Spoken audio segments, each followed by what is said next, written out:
This isn't going to be easy. You're about to be introduced to two victims of war. Adam Samer al-Ghoul, shot dead, aged 8. Bassel Abulwaf, shot dead, aged 15. In a city under lockdown, under the gunpoint of Israeli soldiers, where hospitals have been blockaded and civilians subjected to all sorts of hardships, humiliations, and heartbreak. It sounds like Gaza, right? Well, it isn't. This is Jenin in the occupied West Bank. The Palestinian Authority is supposed to be in charge here. The PA is dominated by Fatah, but it's considered to have little real power. Hopes had been high the West Bank might one day form part of a sovereign Palestinian state.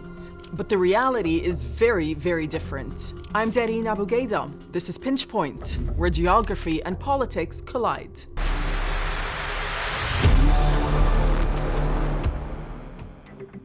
It's been called the war on Gaza, but the fact is, all the occupied territories are at war in one way or another. In Gaza, nearly 2 million people have been forced from their homes. But it's bad in the West Bank too. The United Nations says thousands of people are going through some of the same horrible things. They're subjected to violence, not just from Israeli forces, but also from the Israeli settlers who've illegally set up their homes there. It's all being called a clear violation of Israel's obligations under international and human rights law. But it could have all been very, very different. In the 1990s, Yasser Arafat, the leader of the Palestinian Liberation Organization at the time, met the Israeli Prime Minister Yitzhak Rabin. Back then, there was open talk of a Palestinian state to be set up in Gaza and the West Bank. Both had been occupied by Israel during the 1967 Arab-Israeli War. The process agreed to by Arafat and Rabin was designed to achieve a lasting peace, part of the Oslo Accords. It's known as the two-state solution.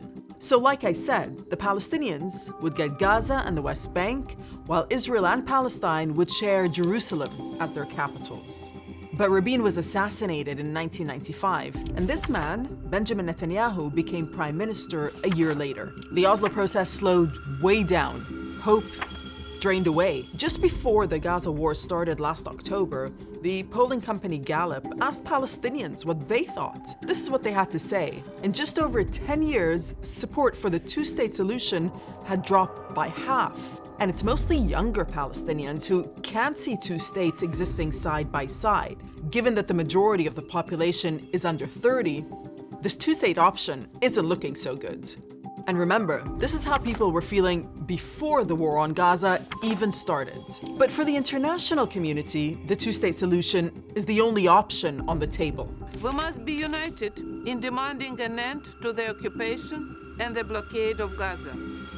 It is long past time to move in a determined, irreversible way towards a two-state solution on the basis of United Nations resolutions and international law, with Israel and Palestine living side by side in peace and security, with Jerusalem as the capital of both states.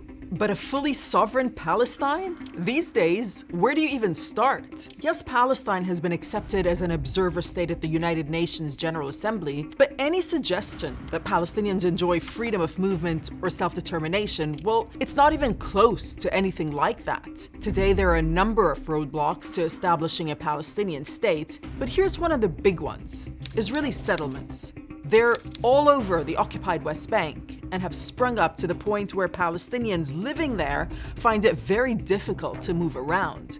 There are walls and checkpoints everywhere. Many of the settlements were built under Netanyahu's watch.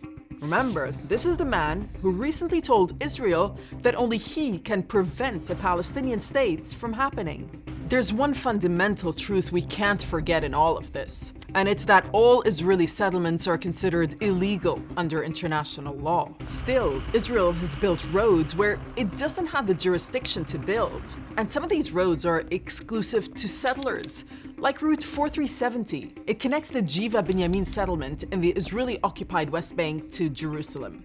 One side is restricted to only Israeli vehicles. It has a high wall in the middle. Critics call it the apartheid highway. As many as 700,000 Israeli settlers now live on Palestinian land illegally. That's about 10% of Israel's population. And don't the Palestinians know it? across the occupied West Bank between 2010 and 2019, there were nearly 3,000 Israeli settler attacks. At least 20 Palestinians were killed and more than 1,200 were injured. Last year, even before the current war, the violence was actually getting worse. In February 2023, at least 400 settlers attacked villages around Nablus. One man died, more than 30 homes were burned down, hundreds of cars were destroyed. Palestinians were beaten with metal rods and hit with rocks.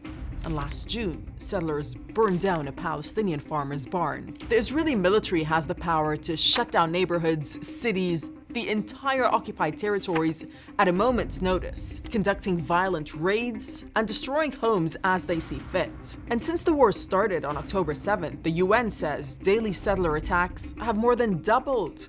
France calls it a policy of terror. In February, the US imposed sanctions on several Israeli settlers over violence in the occupied West Bank. And since the war in Gaza began, well, more than 1,000 Palestinians in the West Bank have been displaced.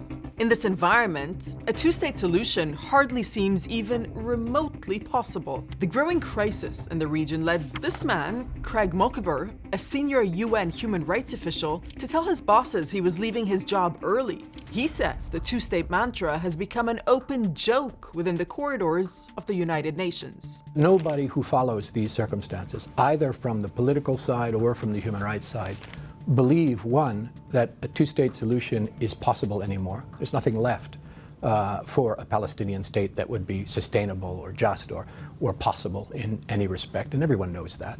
And secondly, that solution never dealt with the problem of the fundamental human rights of Palestinians. So, if the two-state solution isn't, well, a solution, what's the answer? What's the best long-term solution for both Israelis and Palestinians? There's a debate for another option, the one-state solution. Suggestions for that have included a state with federal districts, autonomous regions, and even equal rights for everyone, regardless of ethnicity or religion. None has so far gained much support.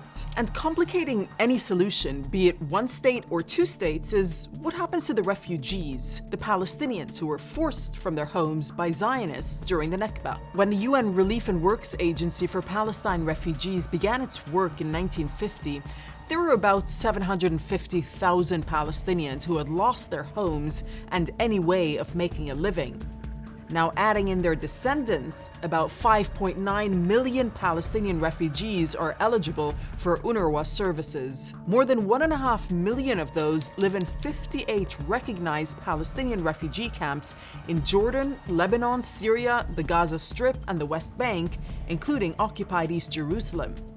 One man fighting to get his home back is Hussam Zumlot, the head of the Palestinian mission to the UK. For him, the future of a Palestinian state and the future of the refugees are one and the same thing. I don't like the term two-state solution because it assumes that there are no states and we have to create two states. There is already one state, and that state is occupying the other area.